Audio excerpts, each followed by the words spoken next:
Welcome back to the Garden of English. I'm your host, Tim Fritz. As an English teacher, one of the most important elements of any literature that my students and I can study is literary complexity. But I must admit, my students really struggle to grasp such complexity when I introduce it. But I find this rather odd. Here's why. Do you know why you enjoy the plots of your favorite movies and books and television shows? Do you know why you love their characters? Well, it's because you intrinsically recognize that any and all examples of what I previously mentioned are complex. The interplay of complexity of characters, conflicts, and/or other elements create compelling stories full of twists, turns, and surprises, all of which draw you in more and more until you're binging shows and movies well into the early hours of the morning, even though you have a huge test on the next day. Sound familiar? Well, sure, because it's the story of your life.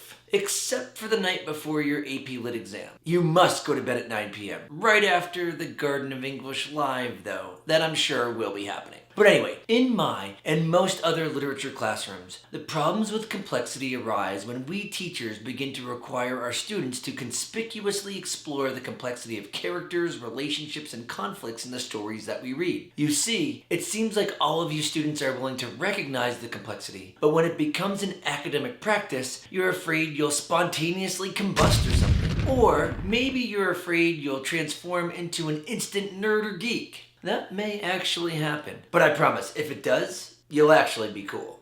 Totally non-geeky. Anyway, today I want to help you better understand literary complexity so you'll have some new approaches to identifying it and writing about it in your lit class, no matter what level of English you're taking. It's true. What I'm about to tell you will help you in any English class all the way from middle school through graduate school. Later on in this video, I'm going to rely on the poem Thou Blind Man's Mark, and I'm going to explore that as my model piece. You're going to find that linked right in the description below this video. But before we can actually venture into this piece, we need to define complexity and what you need to consider as you search for it. Okay, so literary complexity refers to the layers that may exist within a character's personal relationships, or a character's relationship with his or her surroundings. Sometimes literary complexity can even extend to the layers that exist within a particular universal idea that a piece of literature explores. If you don't know what I mean about universal ideas, you may want to check out my video about universal ideas, and it looks like this. I'll also include a bunch of universal ideas on the Google Doc that I have linked in the description down below this video. Anyway, you may not fully understand my definition of complexity because it's, well, a little bit abstract. So let me tell you about the different types of complexity so we can start figuring this stuff out. I have a really good friend named Dr. Brandon Abden, and he posits that scholars and students alike can pinpoint areas of complexity in literature by looking at conflicts between what is ideal and what is realistic. That is, whenever there seems to be something presented as things should be this way, they often contrast with what things are in reality.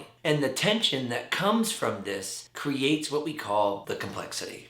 Whoa. The Garden of English actually has a poster file that explores this in our lit support materials that you can find linked below in the description as well. Anyway, think about any time you've ever found yourself involved in a conflict, even if it was a conflict within yourself. You may have wanted to appear one way, but the reality was significantly different. Or you may have found yourself disappointed because what you had ideally expected was not how things worked out in reality. The truth is, most political issues relate directly to complexity itself. Both national parties have their ideal view of how society should be run, and they try to transform that into a reality. But in reality, things get interrupted and either party just blames the other side. Complexity often generates conflict, but not always. So let me detail the 3 types of complexity that you want to look for when you're reading or when you're engaging with any of your favorite entertainment. The first type of complexity is layered complexity. Layered complexity is when a character or literary event or literary element has multiple traits that are connotatively similar. This just means that the traits in discussion share the same type of emotional baggage, often positive or negative. Many characters who don't change over a work of literature, which are called static characters, are still complex because they exhibit layered complexity. A common example of this could be Aslan from any of the books in the Chronicles of Narnia. He's wise, he's just, he's sacrificial, he's merciful, he's courageous, and he's noble. All of these characteristics are positive in nature, but they are all different. So, he has all of these strong qualities, none that contradict them, and he's still a complex character. By the way, if you haven't read any of the Chronicles of Narnia, you really should. It's one of my most favorite book series. Layered complexity is best conveyed by writing about it while using words and phrases like both and in conjunction with, and also. Let me demonstrate what I mean. Let's consider what I said about Aslan earlier. He's both just and merciful. Or, in conjunction with his courage, Aslan also exhibits a willingness to be entirely sacrificial. Now, the second type of complexity is contradictory complexity. You can know when you're looking at contradictory complexity when a character or literary event has traits that contradict one another. This means that the character traits or the interactions are actually opposite of one another. For example, think about Voldemort from Harry Potter. He himself was a half-blood wizard, and he wanted a pure-blood race of wizards, but he could never be one himself. That's a contradiction. Most literary complexity is contradictory complexity. This type of complexity is best conveyed by writing about it while using words and phrases like although and even though. Check this out. Although Voldemort himself was a half-blood wizard, he wants to create and rule a world of pure-blood wizards even though he can never be one. And the third type of complexity is the most complex of all, and it's called paradoxical complexity. Paradoxical complexity is when a character or literary event has seemingly contradictory traits, yet they coexist and are actually not self-defeating. I'm going to give you an example of a paradox, and then I'll relate it to a character. First, consider this statement. This sentence is false. Well, if the statement is actually false, that would make the statement true. But if the statement is actually true, it would have to be, by definition, false, which would actually make it true again. Ugh, my brain hurts. Now, to make this more literary this time, I'm going to rely on my favorite comic book villain to exhibit what I mean. Can you guess who that is? Yes, I want to consider the Joker. He always discusses how he's an agent of chaos. But he also always has a scheme that he's orchestrating through his chaotic approaches. Do I really look like a guy with a plan? So, essentially, he's chaotically organized, which makes him paradoxically brilliant. When you want to write about paradoxical complexity, you want to rely heavily on words like while and yet. How odd. To write about the most complex complexity, I have provided you with the simplest words. That's quite a paradox. Wow. Anyway, if I were writing about the Joker, I could say, the Joker claims to be an agent of pure chaos with no overarching plan, while in reality his actions require meticulously orchestrated schemes and profound understandings of human nature. Yet, his true paradoxical objective is merely the destruction of social structures, which is itself a type of order as he systematically works to dismantle the order that he rages against. Whoa! And that's why I love the Joker, and you love the narrator from Telltale Heart. What?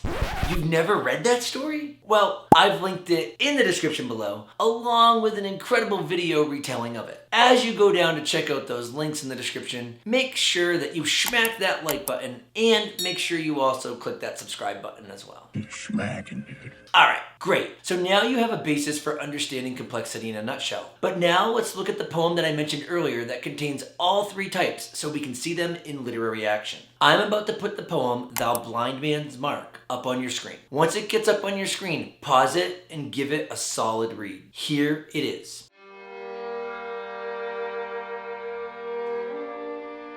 So, let's begin by considering how this poem exhibits elements of layered complexity. We'll do this by looking at the first stanza. In the first stanza, the speaker is talking about the blind man's target. He's suggesting that whatever this target is, it's fond fancy's scum, it's the dregs of scattered thought, it's the band of all evils, the cradle of causeless care, and so on. Can you tell what all of these words and phrases have in common? Well, they're all critically negative. Now, in this stanza, the speaker is actually talking about the idea of desire being the blind man's target, suggesting that the emotion of desire only brings about negative consequence, and it only has negative connotations. So desire is a complex emotion that is entirely negative in nature. Okay, so now let's see how the speaker shifts to conveying some contradictory complexity. In the second stanza, the speaker recognizes that although desire is so negative, he has too dearly bought it with price of mangled mind. What a contradiction! He knows how viciously negative desire can be, and yet he recognizes that he's succumbed to it when he should have striven for higher things. Now, let's see the paradoxical complexity.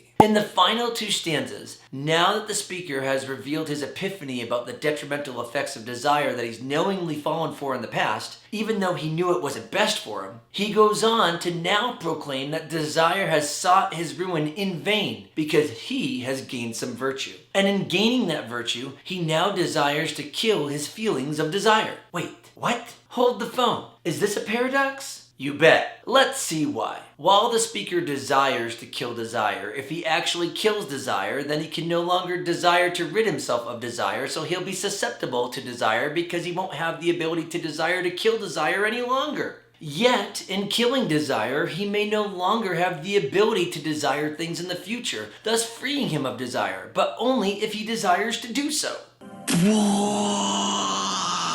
Yeah, this poem is brilliant, and I hope you have desired to understand it. And I hope that this video has helped to fulfill your desire to understand literary complexity. Now, if you want more help with understanding more elements of literature, or more help with understanding about how to write about literary complexity in essays, I encourage you to check out what's about to pop up on your screen.